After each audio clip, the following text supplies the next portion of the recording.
hostile. Blah blah blah blah blah.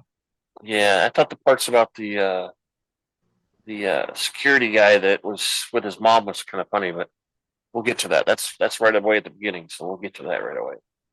That was Uh stupid. I thought it was funny.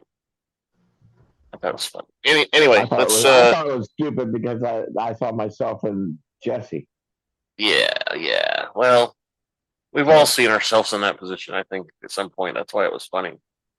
All right, let me push the button. Welcome to the Rebel Alliance Briefing Room podcast. We are here to podcast about anything and everything Star Wars with you. Please visit our website where you can play current and past episodes. That's https://RABR KyleJohansson.us. That's RABR dot KAILEJOHANSEN dot US. On the left-hand side is a navigation menu. You can use this to learn how to load the Rebel Alliance Briefing Room podcast on your Android or Apple phone and tablet. And we have direct links to our podcast on Apple and Google Podcasts. Please participate by connecting to our social media, answering questions of the week, or submitting feedback directly from the site. Again, all of these are available on the Rebel Alliance Briefing Room website at RABR.KAILEJOHANSEN.US. And now, it's time to talk Star Wars. I am Kyle John Johansson, and this is Andrew Scott Sutton. Say hello.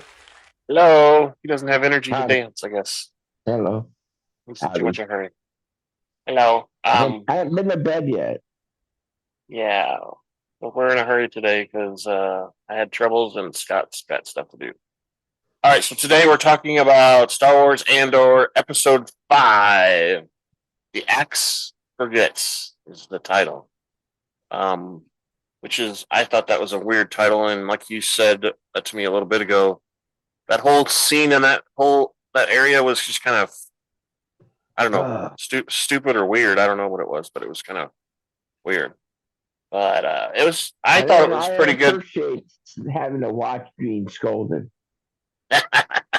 Yeah, we all see that with that first scene where Cyril is with his mom, and I thought it was, the previous episode, he's sitting there eating the cereal, right?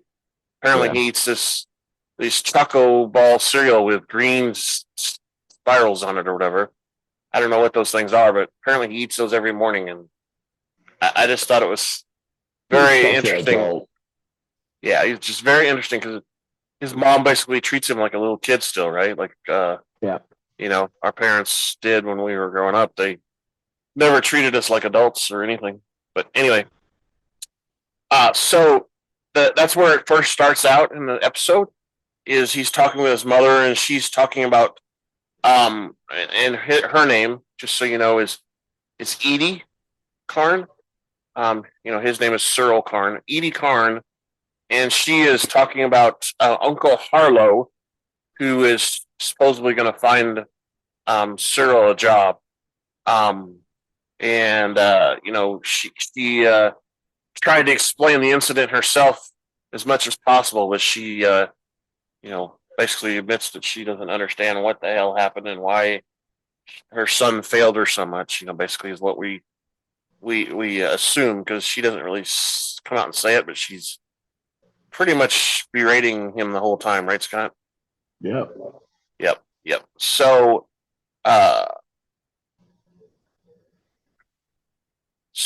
now we go back to the planet there where our rebels are, and somewhere in Aldahani, Cassian awakes in his hut to find his weapons are missing. He kind of freaks out. He's like, "What the hell? Who stole my stuff?" He's kind of freaking out, and he finds out that that big guy, his name's Arvel Skeen, has taken his weapons and searched them per request of Vel, the female that's in charge. Vel Sartha, her name. And Skeen tells Clem that he thinks he fled in a hurry and that he stole someone's weapon. And whose weapon is this that he stole? And what's going on and all that. And you know, Andor basically says he didn't get the name of the guy who stole the weapon from him. But, implying that he probably killed the guy and stole the weapon, which we know in reality, Luthen gave it to him, right, on the ship. Yep. And then Skeen talks about his tattoos. He's got a tattoo for called Crate Head and By the Hand, which are two big gangs that we know about in the Star Wars universe. And Andor knows who they are because he's probably, had dealings with them and stuff. I have a feeling that Andor probably lived a life on the streets pretty much as a kid, since his he was captured from his planet as a young boy, I guess, right? Anyway, Clem, Andor says that he went to the Sippo Youth Center at age 13, where he spent 3 years, which is supposed to relate to something that this Skeen guy is talking about. And that's where we get the title name of our episode, because Skeen says the axe forgets, but the tree remembers. Which I'm like, what? I think it's supposed to mean that, basically the tree doesn't forget who chops it. But I think it also means that Skeen doesn't really believe him. Maybe. I don't know. What do you think, Scott? I don't. It just. I agree. I agree with you that whoever's harmed remembers who harmed it. Yeah. And maybe that's referring to the Sippo Youth Center. I don't know. And then we hear Skeen kind of talking about some of the other members, like Kara Simic is very inexperienced, which is that young kid, but he's a true believer. And then Simta Kaz, which is the other female, is stone cold and fearless. And he says Lieutenant Gorn is the key to the plan, because Lieutenant Gorn is actually he's an Imperial that we see during the show here later. We see him ordering people around, and Andor asks if the lieutenant's leading him into a trap, which kind of relates to the question of the week that I came up with. And Skeen turns the question around and says, well, I kind of think that you're the one that's leading us into a trap. You're the trap, and then, of course, we go back to Coruscant, and we're in the Mon Mothma residence at breakfast with her husband, Perrin, and their daughter. Grateful child. Yeah, Leda. Leda is her name, is what it says here. And they made arrangements for the driver, Flores, to take Leda to morning classes. But Leda says that she won't be going to school today. And a fight from her mother ensues and says, well, there's no way you're not going to school. You're going to stick to the plan or go to school. Got an agenda. And Mon Mothma walks out of the breakfast, and there's a little glance between Leda and the dad, kind of like, oh, her, the big old tyrant lady or whatever. She's always got to be in control, kind of thing. And then we lead back to the planet Aldenalani, and this is the scene where Karis and Andor are sitting down together, and Andor gets some milk, which is some weird milk. There's always weird milk on this show, Star Wars in general, but it says it's a dray milk for breakfast, which not dry, but dray. So that's some sort of animal, I would guess, but I don't know what that is. And he shows Andor this navigational tool and talks about this tool that is pre-Empire, so that the Empire can't track it, or it's not You mean created by the Empire. You mean the Kodak camera? Yeah, one of them is a camera. It's pretty much the Polaroid camera. It's a Polaroid camera is one of them. He uses to take pictures, and he's got a navigational unit and this Polaroid camera looking thing. It's kind of funny that he says this is I had to pause it to say that's a Polaroid camera. Yeah, he's like, this is super old. This is super old tech, but it works. He's what he said. Yeah, and that's what caught me with super old tech. I'm like, yeah, the Polaroid camera, dude. And we hear Skeen, the guy that was arguing with Andor about saying that Nemik is obsessed with ideas and philosophy, meaning he has a lot of ideas in his head of how things are supposed to be, but he doesn't know what's reality's like. And that Skeen and Klim walk away from him because they're not in a chatty mood, but Nemik goes on about reconciling technology with freedom. And then we see Tamarin, which is the girl that's in charge. Tamarin Barkana is her name. And they all gather in the hut together in a meeting where and Nemik asks Skeen if he trusts Klim. And Skeen replies that he doesn't trust him. And Val and Barcelona ask Andor about how much weight their escape ship can carry. And then that's when Andor realizes they don't know how they're going to get the ship out of the base. They have a plan to get in there and get it, but they don't know how to get it out. Because part of the weight, you have to calculate the weight for the ship to, be able to lift off and escape. And he describes a like a lever that you have to pull to release it, and on that lever is a readout that tells it what the weight is. So they'll be able to know from that, and they talk about the layout again of the base, and we go into the base where Lieutenant Gorn is, and he's chastising two of the men because they haven't cleaned up a hut that's outside of the facility. Little hut that's it's got junk on it and it's been painted, and they've been using it for target practice. He said, I need this cleaned up. Yeah, we need this thing cleaned up because we're getting a very important person here, and we need to clean it all up. And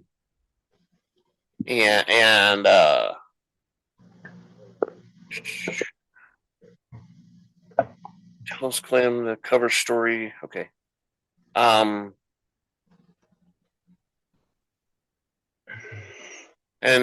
we see a scene where Clem is also, Andor is teaching the crew how to walk like soldiers, and they're just walking right now, and he hasn't really. There's a scene later on where he kind of describes what they were doing wrong, but right here they're walking, and then we go back to Ferrix, and Andor tells them what they're doing wrong. He does, but he tells them later. He doesn't tell them in this scene. He does tell them later that they're one guy's holding his rifle wrong, the other guy's not walking spaced right, and all this stuff. He tells them that a little bit later. But at this time we go back to Ferrix, and we see some Imperials cleaning up a mess on the street, and that's supposed to be the mess that happened in the last episode where they blew up the little ship or whatever. And the lieutenant supervisor Belvin watches, and he tells Captain Tigo to hurry up and clean up, and get the guests and the furniture out of the hotel and make that the new headquarters on Ferrix.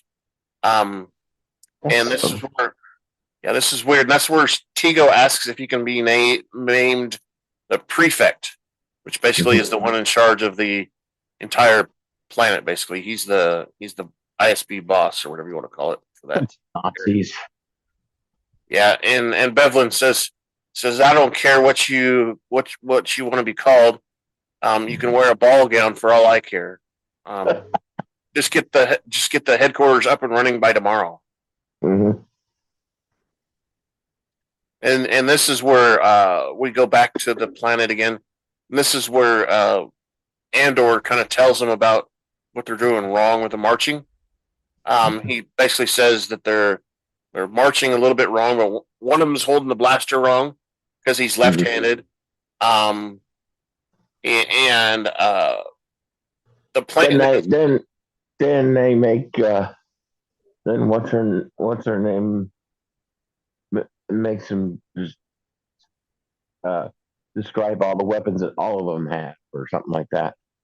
Yeah, who's right-handed? Who's got what weapon? Yeah. What's basically details that he should know with his eyes closed, right? What she thinks she should know, and he rattles them off just like that. Boom, boom, boom. I know exactly all of them. This guy's right-handed. This guy is left. I think she's just being a smartass myself. Well, it could be that. I think she was also trying to prove that he knows what he's talking about. Yeah, that's what I was getting. They don't trust him, right? Yeah. So, I mean, he even says the one guy is right-handed, but he's holding the gun like he's shooting left-handed. Yeah. He knows down to that detail, which that's a hard thing to see, honestly. And they're reluctant to switch, and that's when, like you said, she says that has him describe everybody's weapon and whether they're right-handed or left-handed and all that. And they kind of like, oh, okay, this guy does know what he's talking about. And that's when they hear a TIE fighter in the background, way in the back. So they hide their weapons under, like, I don't know, blankets or something, it looks like, right? Yeah. And the TIE fighter swoops through the valley there really low along the water, and it's just, you can see the water kind of splashing up that's how low the TIE fighter is. Yeah. And you can see the tension there. They're all pretty scared that the TIE fighter is that close to their camp and stuff like that. Let's see. TIE fighter was doing a Tom Cruise. Yeah, it was doing a Tom Cruise. We see it do that. We follow the TIE fighter all the way to the base that they're going to attack, and it flies really low over the top of the dam too. Did you see that? The guy was standing there and really low.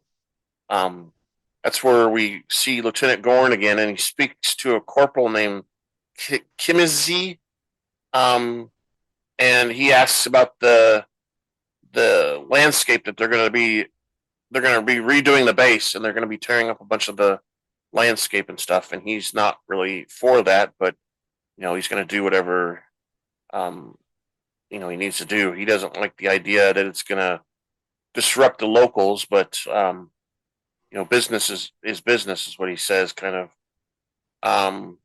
He tells him to get back to making all his rounds and stop, sitting up there and looking at the landscape. Get back to work, basically, is what he says.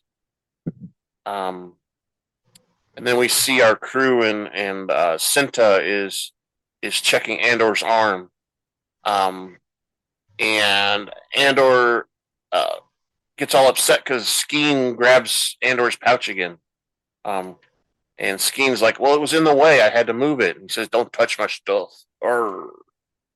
And don't touch me and don't touch my stuff.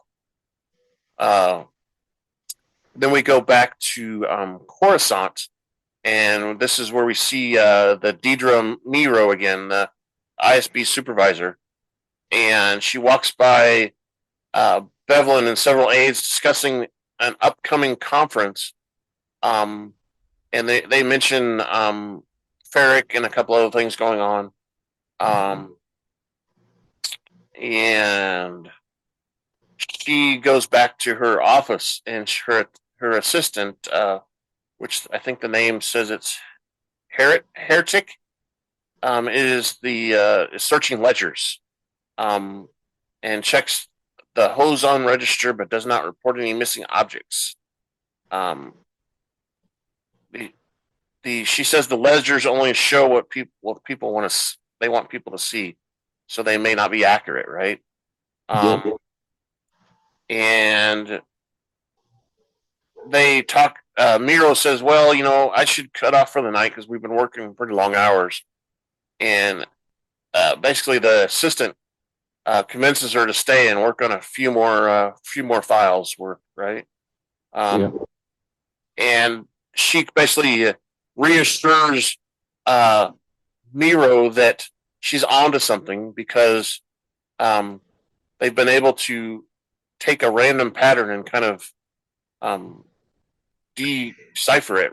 Right. They figured out that there's consoles on items stolen from Kessel. There's a targeting console on Fondor, proton warheads on Jakku, and a Star Path unit from Steerguard Naval Yard, which is the one that has caused this whole uproar with her.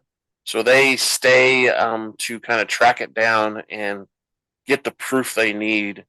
Um, um, and this is interesting, Scott, because I think, why would we even care about this Skiril Karn guy that's eating breakfast with his mother, right? Because to me, that story's already over. But they keep showing him, and they keep showing her, this lieutenant in the ISB. And I have a theory that I think that they're going to get together, and she's going to go talk to him because he was part of the Ferrix, right? And they're going to get together, and he's out for revenge for Andor for ruining his career, right? And she is looking to take down a group of people who are stealing stuff. And I think we're going to find out that Andor is the one named in every one of those items that were stolen. So I think, in my mind, they're going to get together and try to track him down. And that's probably so. I think the next episode, we're going to blow up the base, blah blah blah, do whatever, and then the last three is going to be her and Cyril and Andor. He's running from them basically. I think that's going to happen, but I don't know that for sure. I'm just kind of making it up, but I think that's what we're leading to. The next scene,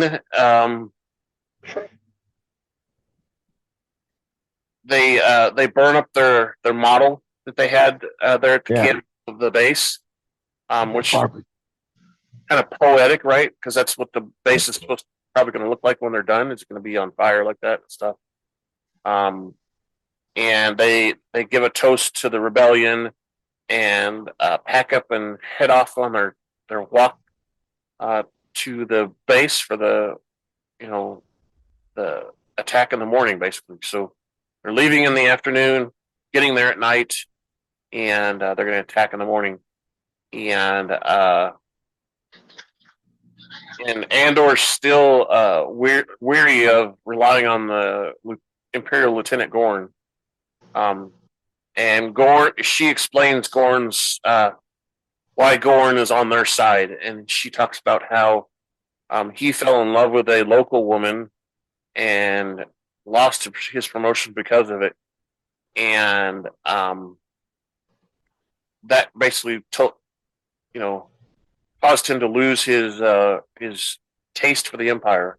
What she says, which I mean that's good, but I don't know if that's enough for something like this. It's kind of fishy to me still.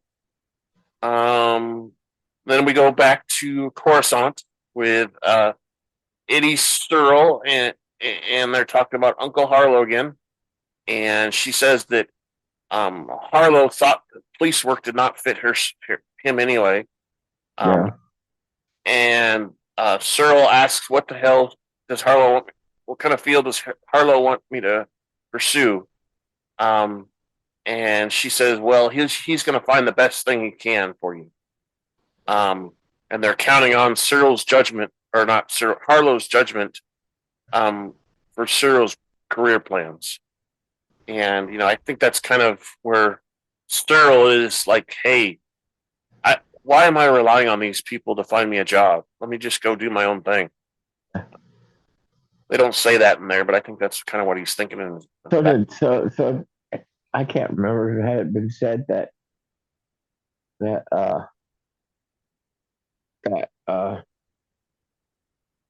he got that policing job himself, or did his uncle get him that job?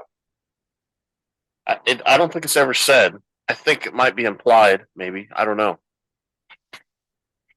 I don't know. I think he got him from what he just said, where Harlow says that he doesn't think police the police job was a good fit for him. Mm-hmm. Maybe he went out and got it himself. I don't know. And Harlow didn't approve. I don't know. It's kind of weird. Um, then we switch back to the base again, where Lieutenant Gorn um, confronts two subordinates about painting the wall. He says, "Hey, there's an engineer coming today. We need everything to look nice and pretty and stuff." Um, and he wants it painted by the end of the day. And this is when the two guys mentioned that not very many people are going to be around on the base because they're all going to be watching the festivities. The star things that happen when the Boom. yeah. And so he thinks it'll be the corporal mentions it'll be demoralizing for them to be made to work when there's something that they could be going out and doing that is fun and whatever. And we see the moment where you were talking about right before we started, where the gang is walking up towards the base at night, not quite dark yet, and Skeen comes up behind Clem and holds a knife to his neck and says, "Don't you move because you know what's going to happen." Mm-hmm. And he cuts off the necklace that Clem's wearing and says, "Look, he's got this kyber crystal that's a sky kyber crystal. And it's worth $30,000. Why is he here if he's got this crystal? He could be wherever he wants to be. And what's he hiding and all this blah blah blah stuff." And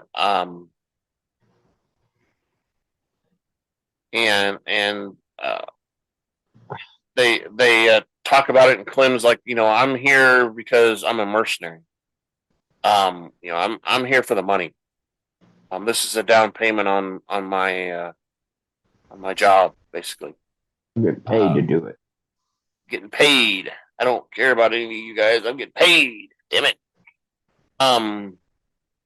And that's when some of the crew question Val, and she tells him that she didn't really know that he was a mercenary either. She was just told that She lying. She lying. She knew. And they're wondering why they didn't call up the mission, and she says, if we wouldn't have taken Clem in, the mission would have been called off. Yeah. He's the only reason the mission's still going on. And then they said, "What's that supposed to mean?" Means you guys suck. Yeah. And then they talk about him. They look at each other and like, one of them's like, "Are you scared?" And the other one's like, "Of course I'm scared. This is a pretty big deal that we're doing here. It's there's a lot going on here, and there's a very good chance that we're going to die." And then we go back to Coruscant, and Senator Mothma and her husband Perrin are in a speeder following their meeting with Gar to Feed, which Perrin says to Feed knows more about what Mothma is up to than he does, and he questions her about some Foundation and stuff. and she basically says, "Well, I didn't tell you because I didn't think you would care about it." And he's like, "Well, why not?" He says, "Because it's charitable." And he's like, Yeah. "Oh, yeah, I wouldn't care about that. A charitable foundation." He's more about the money, I guess. And he asks, What's going to make me money? exactly what's going to make me money. And he asks the driver, which he has to ask her what the name of the driver is because he doesn't know. The expressway instead. And then we see a brief scene where Searle's like in his room. Searle Gorn, and he pulls out the hologram device that has Andor's head on it. Yeah. He looks at it for a while and he's studying it. That's the scene right there that made me think that he's going to try to get revenge and go after Andor on his own. Yeah. Because why would he be still looking at that thing? I mean, he's obviously still pissed off about it, right? Maybe he's become a bounty hunter if he gets Searle. Yeah, maybe. It's like that. I don't know. All right, and then our crew is back on the planet, and they're walking. They're higher up in the hill, walking down towards the base, the dam and everything, and they say they need to get a fire going so they can signal Lieutenant Gorn, and one of them has like a torch stick, and he's waving it, and Lieutenant Gorn's up there at the top of the dam and notices it and walks away. I thought that was kind of weird that Lieutenant Gorn didn't signal back to him. They just signaled him, and he didn't signal back. And she goes, "That's enough," and he kept waving it. Yeah, that's funny too. He just kept going and going. I'm like, put down, you're gonna get caught. Yeah, I'm gonna see you. Exactly. And that's where we get the scene where Skeen tells Clem about his brother that lived on land, and the prefect flooded his brother's land, and his brother was in so much despair over it that he put rocks in his coat and jumped in the water and drowned. And that's what's motivated Skeen's hatred for the Empire.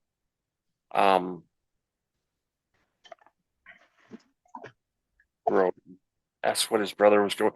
And then Andor asked him what he was growing, and he says pepper trees, which I thought was weird too, because most peppers I've ever seen grow from plants, not trees. But and this is Star Wars. Star Wars, it can be anything, right? Yeah. And he says, well, that story is pretty much as close as you're going to get for an apology. And Andor says he accepts the apology. And then Val tells Andor that Timorin is now in charge of the mission, and he wants Andor to tell him that he accepts his leadership. He won't let Val leave until Andor says that he accepts, and Andor does, and they get to work, and the two ladies go off somewhere. And the final scene, I don't know. I think they're going to be the distraction, would be my guess. I don't know. It's really kind of weird that nobody knows what they're doing, but yeah. Then we get what's her name? Who? Val? What's her name? The Indian type gal. Cinta. She had them leather pants on when she was leaving. Yeah, you liked her, huh? Got yourself a little hottie there, do you? Y'all tech support. Stop it. I forgot about our biggest audience. He's so sorry. Namaste. Yeah, so the final scene, we're at the antique shop, right? And Luthen I is guess so. has out. Luthen has out a like a transmitter. He's trying to receive any news to see if the the plan went through or whatever. Um, and his assistant Killa tells him that he's been waiting for over an hour and he needs to switch it off. Because it's he's probably never going to hear anything right away. Knowing the Well, he didn't ask the right way. He didn't go breaker 19. no, I think he's just listening like it's a radio signal. He's looking for news basically. It says it's a transmitter receiver is what it says in these notes. But um, and he tells the assistant that he is worried because um, you know he made a couple of mistakes when trying to recruit Andor. He took risks he shouldn't have taken. Um, and you know they talk about it for a moment, and then they mention the assistant mentions that they have clients tomorrow morning, and they need to probably close up the shop for the night. Yeah. So they close up and everything, but um, we'll find out in the morning what happened, right? Yeah. I'm gonna push something here. Are you planning your next trip to Tatooine? Well, come on down to Pelly's Mod and Repair Shop, where our droids will spruce up your wagon. We'll service just about anything from Starfighter Corellian Y1300 freighter to a Vespa hovering scooter. If we don't have the part, we can get it. If you qualify for our special program, we'll provide you with any part our Jawas can get. Well, that's right. Come on down to Pelly's Mod and Repair Shop, where we can store fuel and upgrade your vessel. We're located at Tatooine's Mos Eisley Spaceport. Hangar 35. 35. So, come on down and get your stuff repaired. I'm going to share my screen here because we're going to talk about feedback in a moment. Yep. Can you see my screen? I need to make sure that I'm sharing it correctly because I want you to hear sound too. Share sound. There we go. That would have been okay. All right, so we're gonna do this. Feedback at KyleJohansson.us. That's feedback KyleJohansson.us. Feedback. Yeah, so we want your feedback on this episode, any episode before. Talk about how Scott's sticking his finger up his nose or whatever. We want your feedback, right? So I'm sharing my screen here for you guys to see because I'm going to talk about our website and how you can submit feedback to us. So this is our current website view. And over here on the left-hand side, like we always talk about, are links to questions of the week, social media feedback. Down here is how to find us an audio podcast. And then we have a fancy link here for Star Wars timeline that you can follow. Over here in the middle, it says RBR seasons. That is basically a listing of our podcasts based on what we're watching and what we watched. As you can see, Boba Fett, Bad Batch, some of the movies, Obi-Wan Kenobi, and now Andor are all in there. But if you click on feedback, you're going to get this page right here. And it has a little description here. There's an email address. You can always send us email to that address. And it'll come right in and we'll read it on the podcast. But down here, we ask you what you want to be called by. Kind of make it funny by saying, what's your Jedi or Sith name? And then you put whatever your feedback is down here. And this will let you put in as much as you want, and you submit it here. And we don't collect any data from you when you do that. And it'll send us basically everything you got through a Google Forms format. And we will read that on the podcast. If you go to our questions of the week, that's over here also on the left, which I didn't do that right. What happened? Go back. You go to our question of the week over here. You get this page here, and it should come up similar to this. This is our latest question that's not related to this episode, but the previous episode. And you come in and make your choice. Will Deidre get the access to the Ferrix files? Make your answer. And down here below, there's comments. You can type in a comment here, and we'll view these things and look at them. And if there are comments about particular questions of the week, we will talk about them on the podcast, right, Scott? And then the final Roger Dodger. The final way is on our YouTube page where we have the video of these podcasts. And while you're watching, you can scroll down, and there's a comment section down here, and it even has emojis available for you to put as well. Wow. So you can put a little turd pile emoji. You got a turd pile? Oh my god! Yeah. And a kiss emoji, and type in whatever else you want to say and send it to us, and we will share it on the podcast, won't we, Scott? Yeah. So those are the basically the 3 or so easy ways, 4 ways to send us feedback. You got girlfriend in Vietnam? No.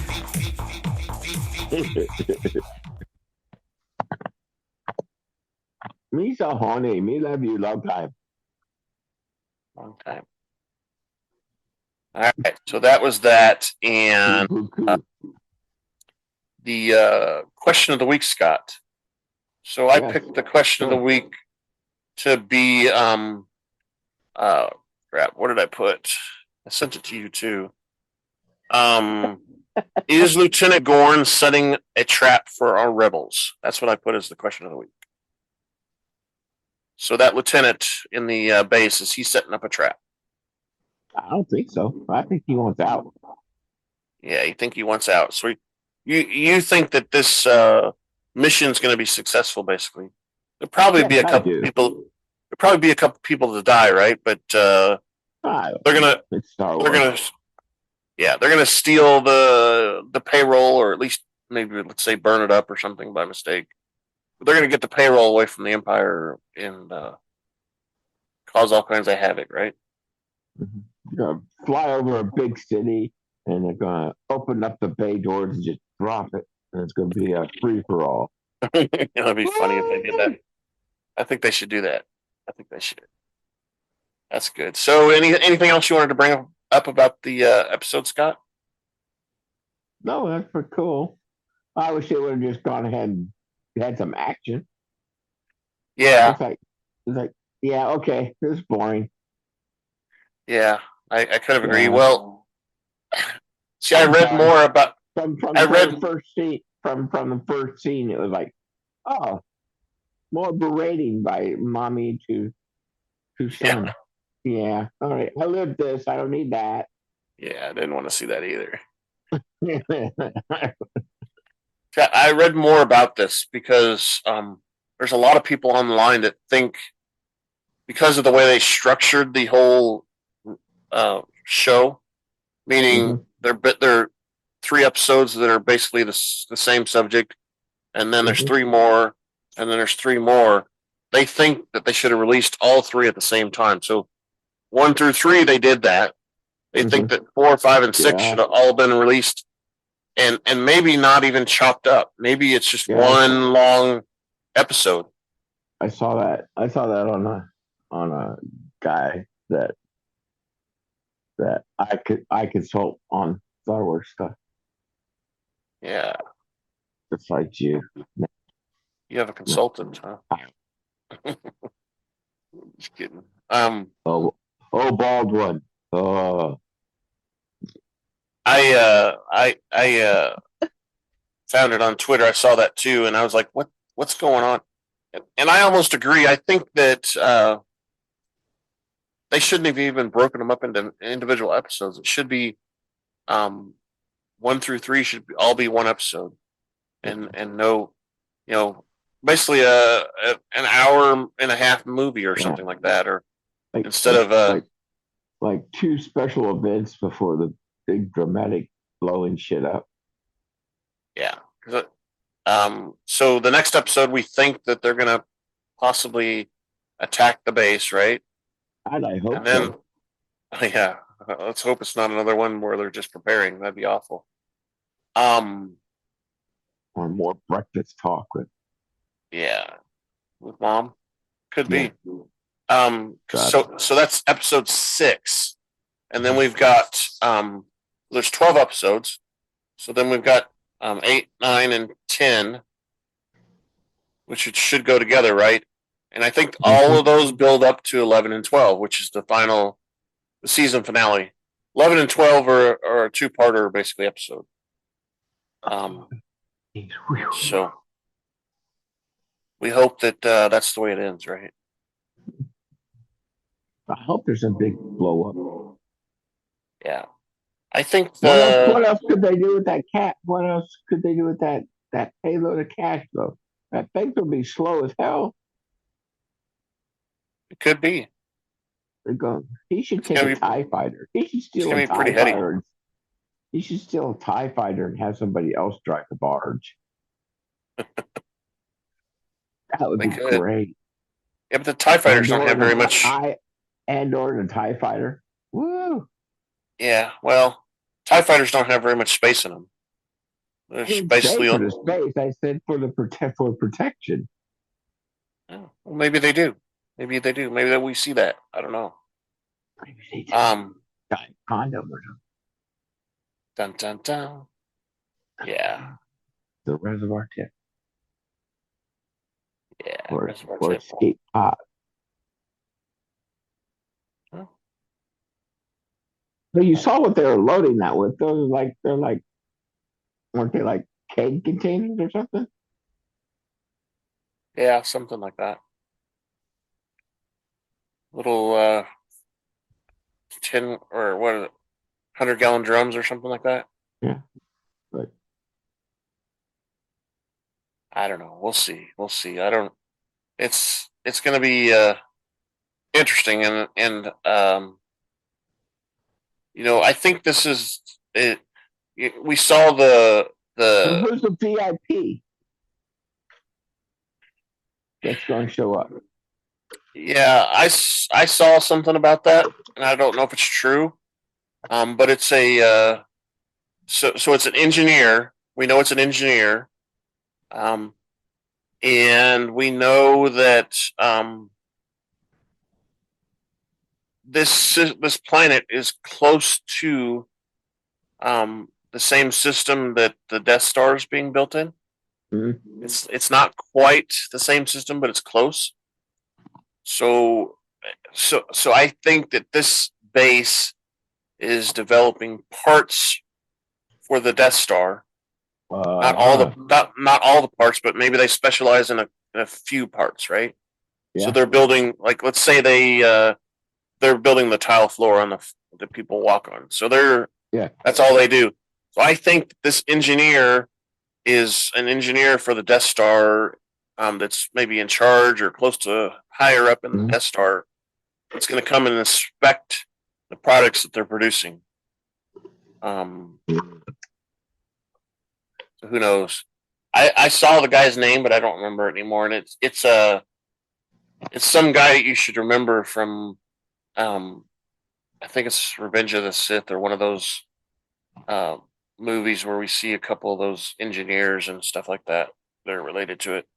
When Darth Vader's talking about how the Death Star is behind or whatever, and the Emperor's going to come and visit. It's one of those guys that Darth Vader's talking to right there that's supposedly the engineer. It's supposed to come. All right, so you want me to end it? Are we done? Yeah. It's a short episode then. Let's push this button here. Thank you for listening to the Rebel Alliance Briefing Room podcast. Please visit our website where you can play current and past episodes. That's https:// RABR KyleJohansson.us. That's RABR dot KAILEJOHANSN dot US. On the left-hand side is a navigation menu. You can use this to learn how to load the Rebel Alliance Briefing Room podcast on your Android or Apple phone and tablet.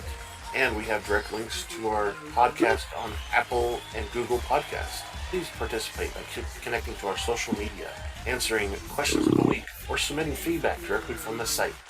Again, all of these are available at the Rebel Alliance Briefing Room website at rabr.KAILEJOHANSEN.US. This podcast in no way is approved, sponsored, or owned by Lucasfilms Ltd., Disney, Disney Plus, or any of its subsidiaries. No. All opinions are solely owned by Kyle and or Scott, and in no way express the views or opinions of their past or present employers. Views and opinions are not supported or restricted by Lucasfilms Ltd., Disney, Disney Plus, or any of its subsidiaries. Any rebroadcast, reproduction, or other use of this podcast and its affiliate sites without consent of Super Duper Podcast Network and its host is prohibited.